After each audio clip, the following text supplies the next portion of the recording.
the sights of it, the smells of it were very specific to what we were doing there. Special tributes for 9/11 across the state, like here in Weber County. I spoke with a Utah firefighter who remembers what it was like responding to Ground Zero. A couple neighborhoods say they've seen an uptick in missing and dead pets. I'll show you what's been identified as a possible culprit. Well, the forecast feeling more fall temperatures, but to bring those temperatures down, we've got to bring the rain. When does the rain hit? I'll let you know.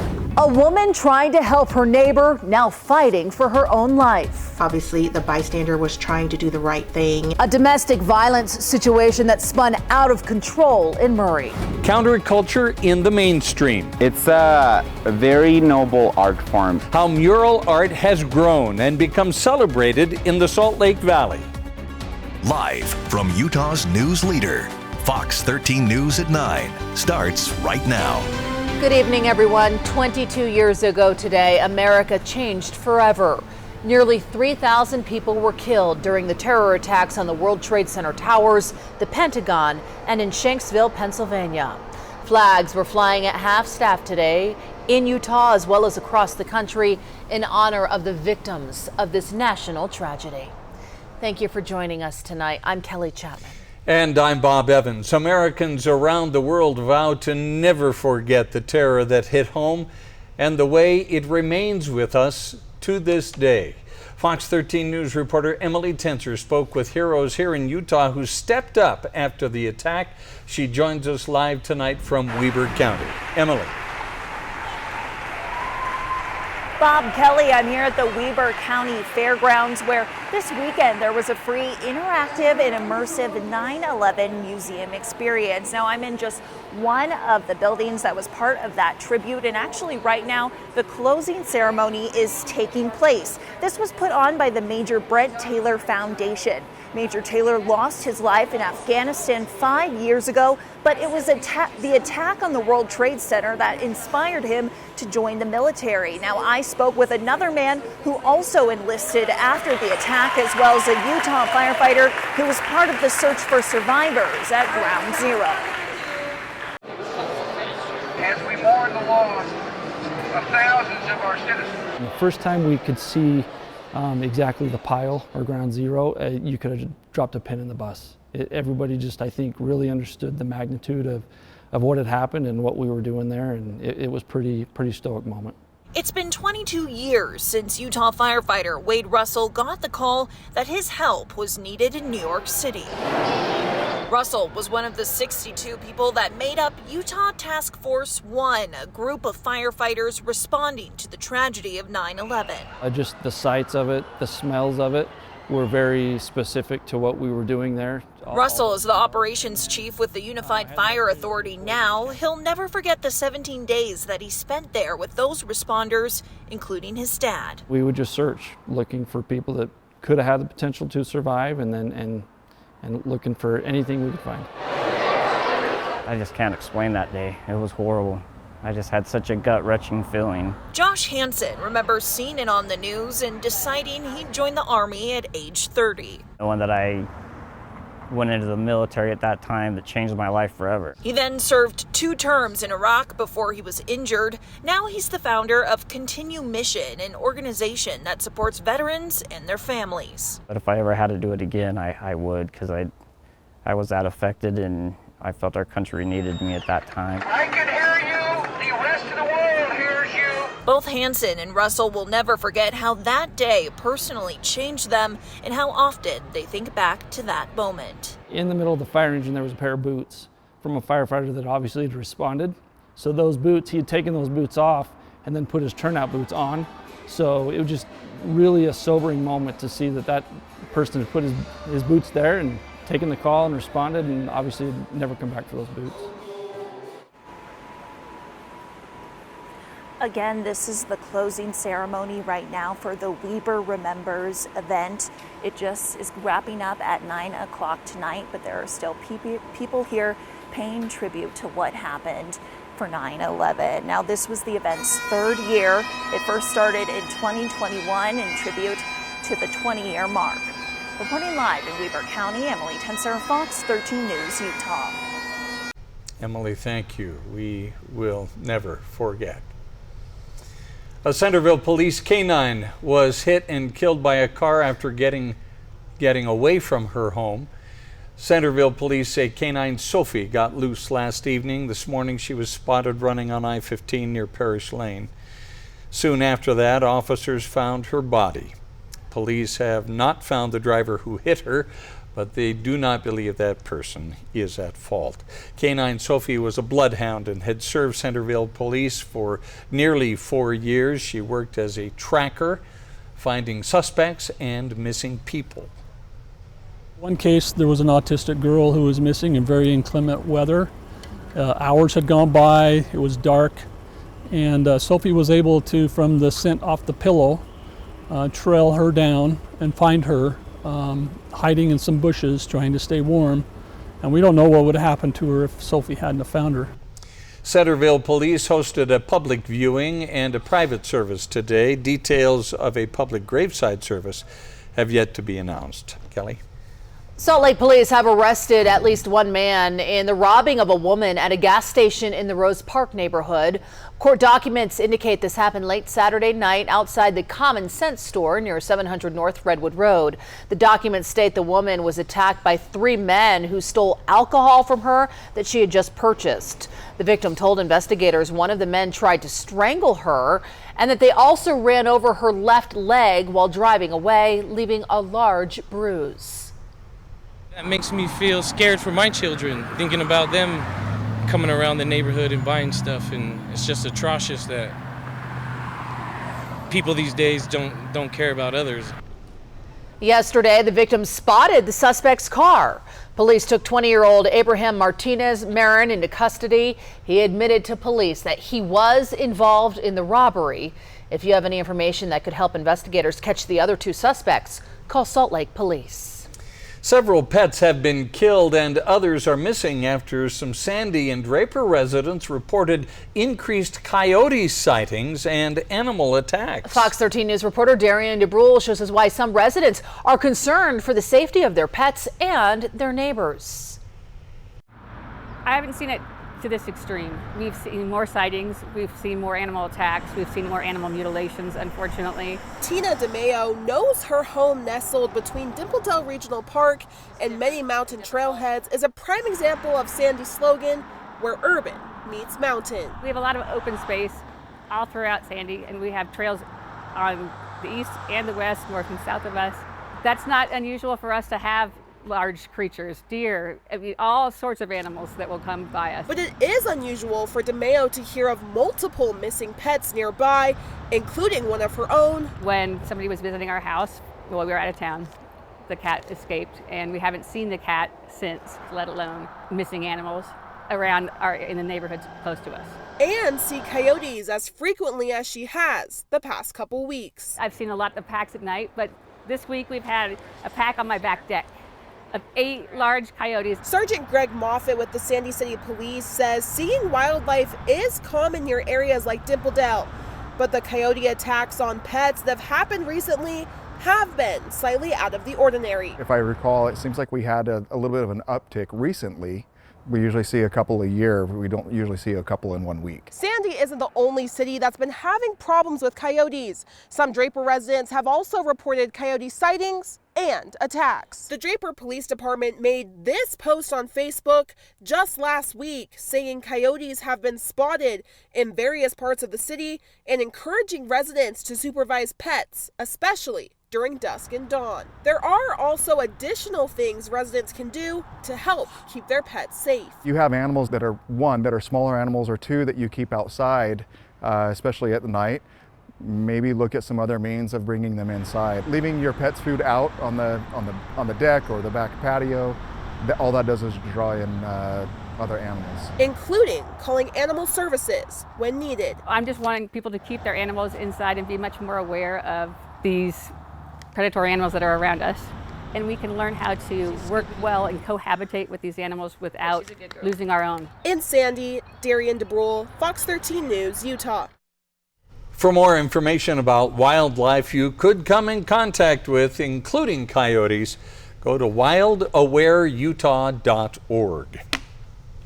That makes me nervous. You know, my sister, she lives in the Salt Lake area, and she had a coyote following her once late at night while she was out walking her new puppy. Oh my goodness. This was just like a month ago or so. Boy, it can be nerve-wracking out there, Breck. Yeah, we've seen a lot more wildlife here in the recent months, all throughout the valleys. What we haven't seen today is much valley rain. Different story, though, through some of the higher terrain. We're sharing a photo coming up on our Facebook page. This is at Mirror Lake, Christopher, capturing a thunderstorm rolling through this region. Yeah, throughout central, southern, even portions of northern Utah, at least over the mountains, we had a little bit of rain activity and some thunderstorms here tracking through the afternoon. But valley's dry. We had a lot of sunshine in many locations. As with that, temperatures above average here, at least through portions of the Wasatch Front, where we topped off at 87 degrees today in Ogden as well as in Salt Lake City. Only get up into the low 80s in Provo. That's kind of more where we should be for this time of year. Many low spots, though, through central Utah. Also seeing afternoon highs in the 80s. We got up to 82 degrees in Vernal. We did make it up to 90 degrees in St. George, where you mainly enjoyed mostly sunny conditions throughout the day. Temperatures cooling off. Right now we're in the 70s all the way from Logan through Provo, some areas through central Utah in the 60s. We're really letting go of the rain right now. Earlier on, we had showers towards central into southwestern Utah. Those are dissipating. We've moved further northward. We've got mostly clear conditions. However, we look off towards the west. A lot of moisture tracking through. What will this do as far as the chances of rain for tomorrow? We'll let you know coming up. How did this summer feel to you compared to the record heat we've seen in the last couple of years? Well, we're going to take a look and show you what might surprise you about how hot it really was. 70 years of UFO research in one place. Why a Salt Lake City nonprofit is working to preserve decades of investigations and how you can see it. A colorful expression of life, the many murals transforming the Salt Lake Valley and the stories behind them. Nate Johnson will be the Ute starting quarterback this week if Cam Rising can't go. We'll hear from the redshirt sophomore on his opportunity this week. Well, many of you felt like this summer was a big relief from the heat we've experienced in recent years. That's right, but when we crunched the numbers, we realized that our experience this summer was a good representation of the term, everything's relative. Fox 13 News anchor Max Roth takes an in-depth look. When we hear about the coolest or hottest months or seasons, we're talking about the daily average temperatures, not the maximums. And we took a look at the temperatures for meteorological summer 2023, June through August. Salt Lake's comprehensive temperature tracking begins in 1875. That's 147 years of temperatures meticulously recorded throughout each day. The 10 hottest summers, 1 in the 1990s and 9 in the last 20 years. Here's the list. Average temperatures split the difference between maximum and minimum. The range for these hottest years from 78.3 degrees to 81.5 degrees. A lot of Utahns felt like this summer was a relief from the heat, and it was. In this sense, we just lived through the 2 hottest summers on record, 2021 and 2022. That shows how adaptable we Utahns and humans in general tend to be. Because I did what the National Weather Service does each year. I took every day, June through August, and averaged the summer temperatures. 2023's number, 78.6 degrees. Now, if you remember our list, that overtakes 2018 as the 9th hottest summer in Salt Lake City since residents started keeping track 148 years ago. While the heat was part of the overall pattern of warming that we have experienced, our precipitation this year still has us in a much better place when it comes to our reservoirs and groundwater. In studio, Max Roth, Fox 13 News, Utah. Well, Utah has a love affair with ice cream. It's really kind of hard to explain. But no one can deny it. I love peach cobbler. The blue one at Utah State. This afternoon, I paid a visit to the Unbottled Ice Cream Festival at the Utah State Fair. The local dairy farmers put it on each year, and this year it was to benefit the Utah Food Bank. $5 to get in, and all the ice cream you can eat in one trip through the line. So we have pretty big boats that people can fill up with their ice cream, and they're able to get as many scoops as they want as they go through the line. And then, of course, the Fat Boys and Creamies are at the end. I'm going to compare BYU to USU. Oh, let's do it right now. Hurry. This is BYU. Oh, BYU. Okay. That's pretty good. Pretty good.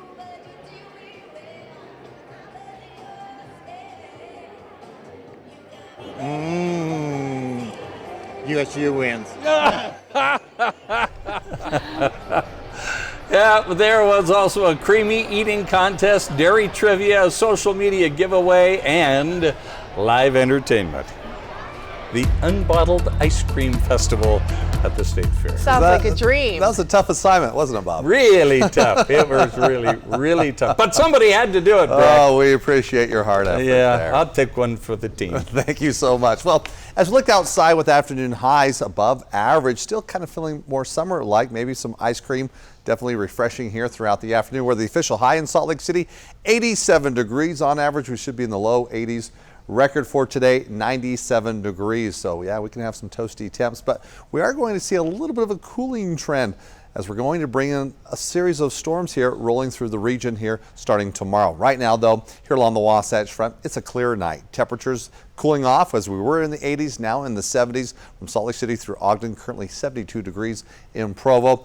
Temperatures tomorrow, well, a little bit cooler in some areas where for today we didn't have a lot of rain, but a few isolated mountain showers. Thus, as we looked at the flash flood potential for today, not much of an issue. Let me show you what we're expecting for tomorrow.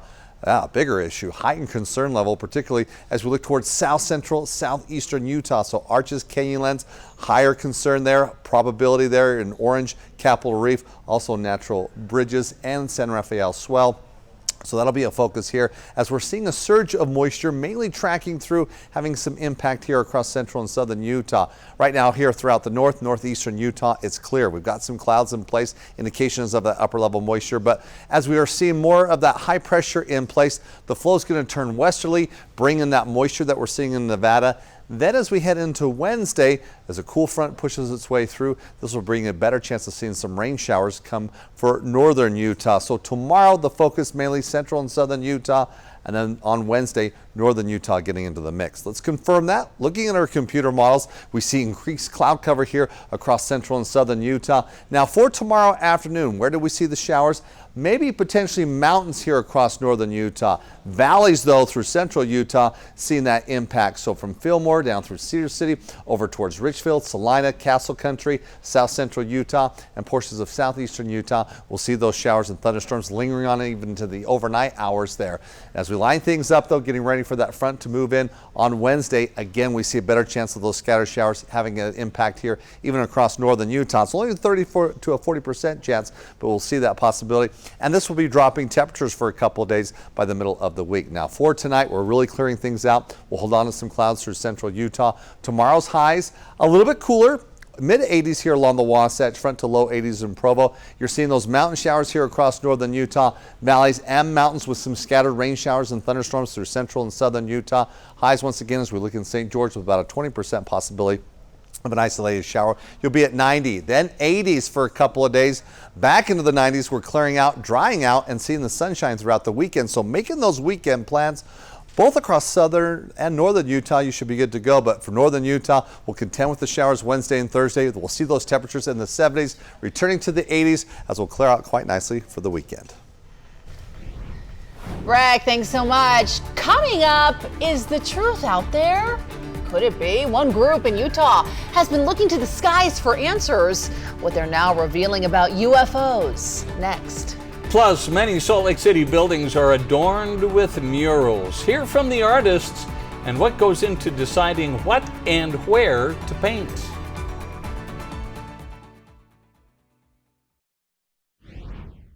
A woman was critically injured in a crash this morning on I-15 in Linden. The Utah Highway Patrol says a pickup truck clipped the back of her SUV, which was stopped or slowed due to traffic. The crash caused the SUV to overturn and roll down an embankment.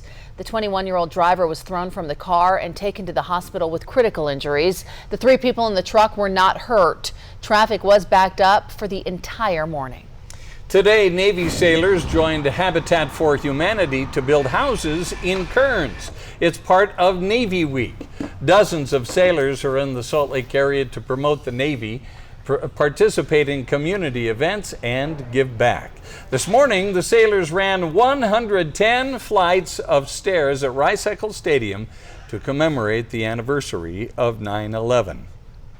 A Salt Lake City nonprofit is set to launch an archive this week dedicated to showcasing 70 years of research records about UFOs. Oh, the group Expanding Frontiers Research has been preserving historical information about UFO investigations for quite some time now, and they want to share what they've discovered with the public. It goes back and has there are communications between people that are talking about their work with NASA and talking about how Close Encounters back in the 70s was going to change perspectives, and it wasn't necessarily a good thing for avid researchers when you have the introduction of a gray alien. The archive will go live on Thursday at expandingfrontiersresearch.org. Thousands of flags stand here at the Healing Field in Sandy. I'm Amy Nay, and coming up, I'll tell you how Utahns are remembering 9/11 22 years later. It was heartbreaking in so many ways. Moroccans here in Utah reacting to the devastating earthquake that hit their homeland over the weekend. BYU plays Arkansas this week. They lost to the Razorbacks last year in Provo. Do they have revenge on their mind?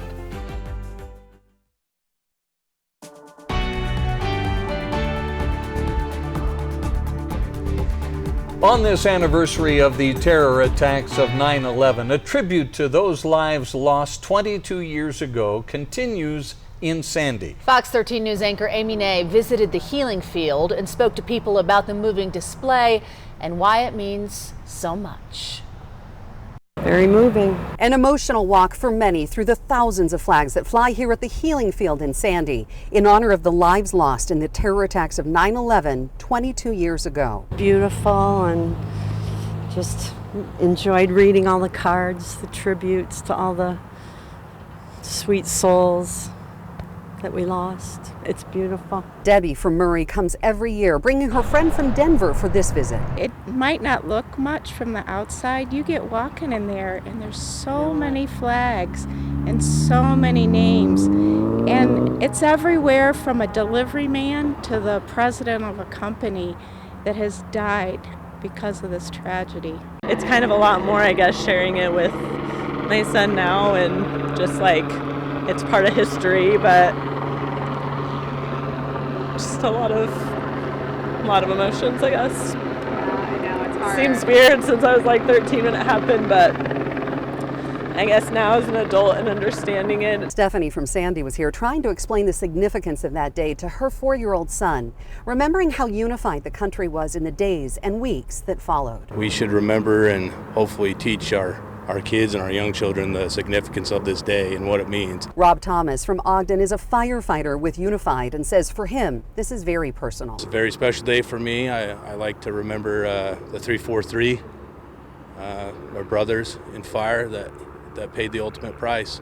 They're heroes to me, and they should always be remembered. People do forget that these rescuers went in willingly and would again, and they're suffering from serious health issues from Ground Zero. Melissa Ross from Harriman says their family still pays a price from her father's service and sacrifice that came in the days after 9/11. My dad served on the Urban Search and Rescue Team. He led a team to 9/11. Michael Riley seen here while working the pile of debris, something Melissa says has caused him and his first responders serious health issues. My dad has a brain tumor from it.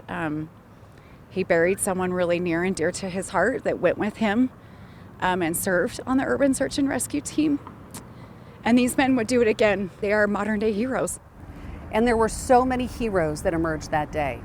I was a reporter assigned to actually cover the World Trade Center that very day in New York City. I was covering the mayoral primary races that were happening, but of course went into work that morning and covered the terror attacks that happened and the towers that came crashing down and the response by so many of those heroes that day and the days that followed. Really, as the name indicates, here in Sandy, the Healing Field has been healing for so many who are spending the somber anniversary here. In Sandy, Amy Nay, Fox 13 News, Utah. In world news, thousands are dead as rescuers search for survivors following a 6.8 magnitude earthquake over the weekend in Morocco. Today, Fox 13 News reporter Chris Arnold spoke with a Moroccan business owner and Salt Lake City School Board member whose family was there when the earthquake hit. You know, seeing the photos and the damages, and it's just like it was heartbreaking. Mohammed Baid came to the United States from Morocco at 24 years old back in 1999. He says he spoke to his parents after the quake hit late Friday night. Even 6 hours from the epicenter in the southern part of Morocco, they felt the rumbling. Picking up a phone, calling my mother, who was like sobbing, you know, because of fear of what she has heard, of what she's dealing with.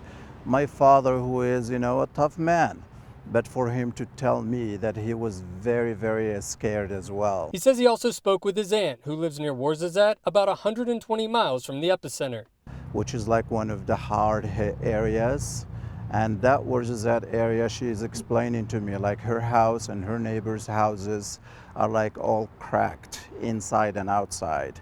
So they are not safe to live in. Baid says he had just visited Morocco during the early part of last year. Really, really such a hard experience because here I am, thousands and thousands of miles away from my country.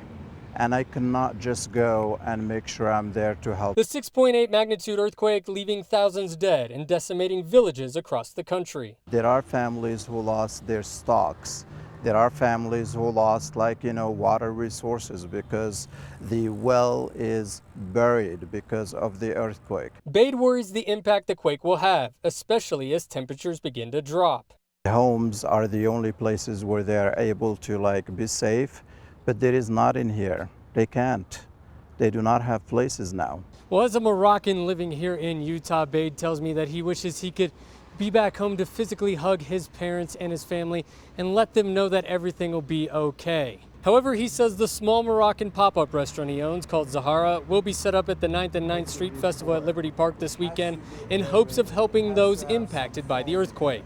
We're going to be selling Moroccan cookies and we're going to have some tea, and every contribution or every money we make from a sale, we're going to have at least 50% of it go to the village, for example, where my aunt is. In downtown Salt Lake, Chris Arnold, Fox 13 News, Utah. Coming up, a woman is critically injured while trying to intervene in a domestic violence incident. How the situation unfolded. And art in Salt Lake City is booming on buildings. We'll take an in-depth look at the rising popularity of murals and talk to some of the artists behind them.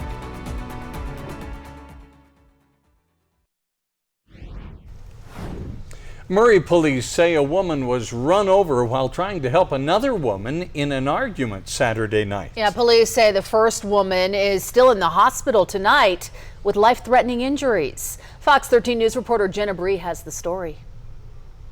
According to arrest documents, officials found a woman lying in the street with severe head injuries on Saturday night. The other victim, initialed CR, told police her husband came home intoxicated, started an argument, and took her keys so she couldn't leave. As Erwin J. Riggs tried to drive away from the Murray home, his wife and 16-year-old son chased after his car. Allegedly, CR screamed as she was pinned against the driver's side door and another vehicle. The neighbor, initialed BS, ran to help, sticking her hand inside Riggs's car. Police say he closed the door on her hand, trapping her hand to the vehicle, then put the car into drive and dragged her 10 to 15 yards. Even the initial situation without the injury to the bystander is always heart-wrenching. Obviously, the bystander was trying to do the right thing and received some rather significant injuries in the process. Kimmy Wolf with the Utah Domestic Violence Coalition says the neighbor was clearly just trying to help.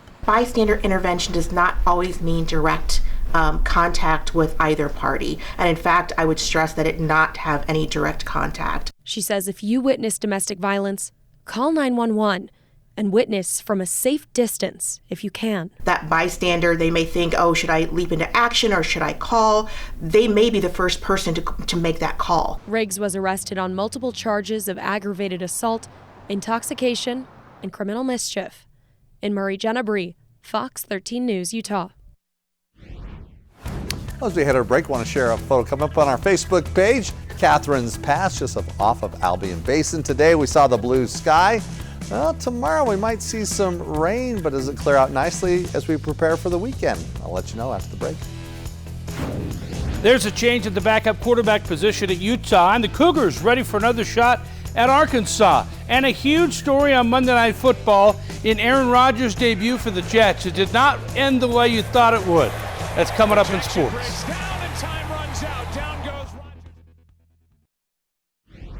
They're on the sides of apartments, businesses, utility boxes, even buses. In the last few years, mural art in Salt Lake City has been booming. Fox 13 News digital reporter Shanti Lerner goes in depth on how muralists are transforming Salt Lake City.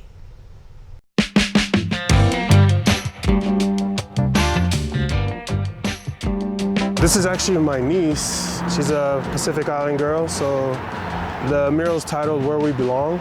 It's to represent people of color that have moved to Utah, that have come here to kind of make Utah their home. Bill Lewis is a mural artist. He was born in Fiji, but now he's a resident of Salt Lake City. He says murals like this are a representation of Utah in 2023, the influx of diverse cultures, including his own, that the state has seen over the last 15 years. But even 15 years ago, there wasn't really an appetite for murals, and I think that's changed as the culture's changed. That was local artist Josh Sherman. He says mural art in Salt Lake City has been booming, and it was only a matter of time. So 100 years, really respectively 150 years, everything was hand painted. So there was just hand painters that would go and create billboards and the front of buildings, and you can still see ghost signs that they're called, which is like the old hand-painted signs that are all worn in downtown Salt Lake, and those are protected now. From signage to graffiti that was once counterculture displayed on the edges of society, mural art has found its role in the mainstream of an ever-changing Salt Lake City. Yeah, we do get inquired quite a bit about opportunities for muralists. Renato Olmedo Gonzalez is the public art program manager for Salt Lake City Arts Council. It's a very noble art form in a way that it's one of the easiest ways and simplest ways to like really revitalize a space or transform a building.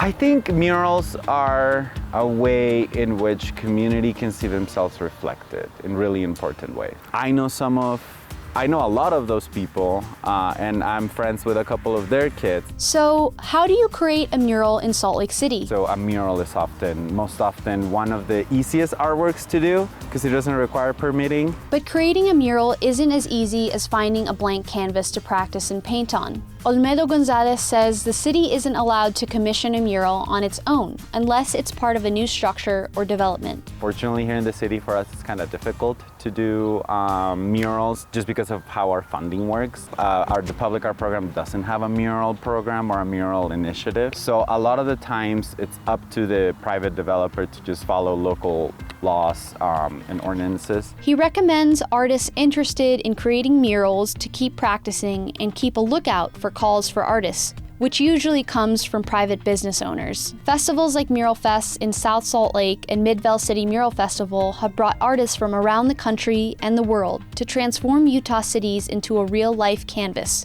Events that local artist Lizzie Wenger says has strengthened the art scene in the Beehive State. I think here too, art has never been a really big part of the culture. There's a lot of focus on outdoor recreation. So I think a lot of Salt Lake City's residents and businesses are sort of focused on that and have been for a very long time. But I think with more people coming in, there's just more of a drive to expand upon the arts and, put more time and effort into it and kind of grow the art scene here. While opportunities to create murals have become more abundant in Salt Lake City, being cognizant of which jobs to take, Wenger says, allows for other artists to have a say in the future of their communities. Muralists have two main responsibilities on the topic of gentrification. One of those being to create that's meaningful and that has a positive impact on a community, and the other one to recognize when a job maybe isn't best suited for you. Lewis also highlights that the playing field for artists isn't all the same. I have a lot of family in the Glendale area, a lot of Latin friends, a lot of Pacific Islander friends, and a lot of them don't know how to fill out a request for proposal or a request for qualification.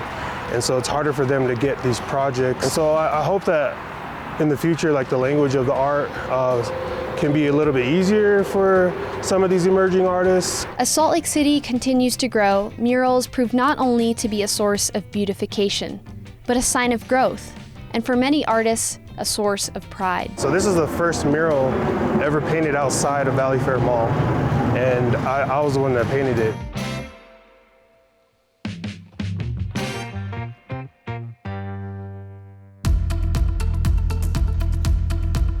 It's great to see that talent on display. Brighten up the area, especially those industrial areas. As we talk about brighten up the day, we look at the weather throughout northern Utah. We had the blue sky, we had the sunshine, and right now we have mostly clear conditions in Salt Lake City. Current temperature 75 degrees. Overnight we'll keep it mainly clear, but by morning we start to bring in some clouds. A surge of moisture, thus as we look from the Storm Prediction Center for tomorrow, where we did have a few isolated thunderstorms tracking through central and southern Utah. Tomorrow they start pushing a little bit further northward. I think here across northern Utah we'll mainly see mountain thunderstorms, mountain showers. Central and southern Utah though will incorporate both the valleys and the mountains. So some changes there as we're starting to see that movement of the upper level moisture still hanging on to some clouds across central and southern Utah. We look off towards the west. We do have those showers in Nevada that will push us way here as we look forward tomorrow here for across the state. But again, the biggest focus will be for central and southern Utah. And then Wednesday we get hit with a cool front that'll bring in some instability and chances of seeing both for the valleys and the mountains across northern Utah. A better shot of some rain and some thunderstorm activity. That will drop temperatures for a couple of days. Kind of feeling more fall-like. As we look forward, though, tomorrow morning, getting up for your morning commute, no big issues. You can see waking up to mostly clear conditions, but quickly filling in with some clouds. We'll be looking by mid-morning, partly sunny conditions, and again, seeing that chance of an isolated mountain shower with a bigger threat turning towards central and southern Utah. So that's the flash flood potential, a little bit more of a heightened concern level there across some of the national parks through central and southern Utah. And with that additional cloud cover, at least through the central and southern portions of the state, temperatures could be a little bit cooler with highs in the upper 70s to low 80s. Here along the Wasatch Front, where we've got partly cloudy conditions, will be a little bit cooler, but still temperatures slightly above average. Once again, we'll be at 90 degrees in St. George for tomorrow. Now for St. George, it's only 20% chance of seeing an isolated shower both tomorrow through Wednesday. Then high pressure builds in just in time for the weekend. We're seeing a lot of sunshine thereafter. Temperatures climb, but not too much. We'll keep it near 90 degrees for afternoon highs throughout most of the week. Now for northern Utah, tomorrow we'll call it partly cloudy skies. Mountain showers, yes. Wednesday, as I mentioned, both the valleys and the mountains getting into the mix with a chance of seeing some scattered rain showers and some thunderstorms Wednesday and Thursday with that cool front. There's the drop in temperatures as we go from 80s to 70s for a couple of days, returning back into the 80s as high pressure impacting the region will bring in that sunshine. And really any weekend plans that you have, doesn't matter where you're going across the state, we'll see that sunshine and some very nice temperatures close to average. So we just have a little bump in the road with some rain showers. Looking like towards the middle of the week. The big story during the NFL offseason was the New York Jets making a trade for Aaron Rodgers to replace former BYU Cougar Zach Wilson and make the Jets a Super Bowl contender. Rodgers made his Jets debut tonight against the Buffalo Bills, but on his fourth play from scrimmage, Rodgers gets sacked. But it's more than that. He tried to get up, but he knew something was wrong. He left the game, did not return, carted off the field in a walking boot with what the Jets believe is an Achilles injury. So in came Zach Wilson, fires it to Garrett Wilson. What an amazing catch for a touchdown. That tied the game up at 13 in the fourth quarter. Went to overtime. The Bills got it first, had to punt, and on the return, it's Xavier Gibson. Goes 66 yards for the game-winning touchdown. The Jets beat the Bills after losing Rodgers early in this game. Wow. There's been a change in Utah's depth chart at quarterback. Nate Johnson has moved to the number 2 spot, and he'll start this Saturday against Weber State if Cam Rising is not cleared to play. Johnson has split time with Bryson Barnes at quarterback in the first 2 games, but Johnson took over in the fourth quarter against Baylor and led the Utes to 2 late touchdown drives to get the win. So he is the number 2 QB and will be the guy until Rising returns.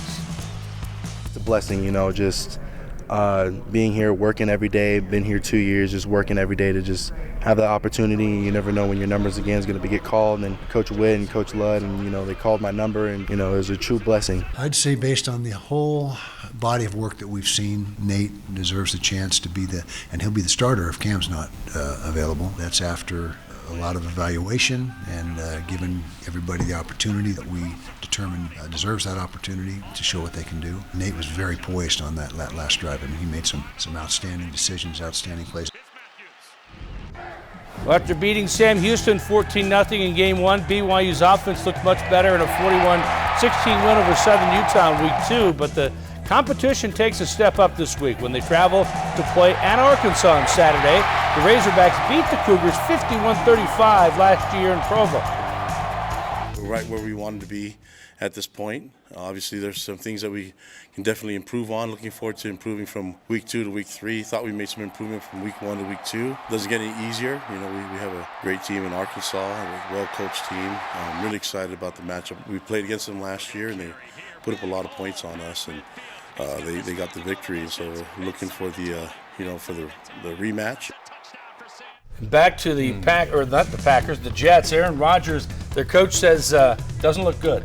They'll know tomorrow when he gets an MRI if it's in fact an Achilles injury. If it is, he's out for the year. And he also said that Zach Wilson would be the guy moving forward. So very interesting. It's really disappointing about Aaron Rodgers, but to have Zach Wilson in that position right now, we'll see what he can do. Got a lot of people smiling. This may be his second chance, his make good year, breakout year perhaps for Wilson. For Wilson and the Jets. Wow, what an ending for them though. Crazy. Wow. Feel bad for Rodgers. Bittersweet for sure. Yeah. Feel bad for him. Thanks, Jeff. We'll be right back.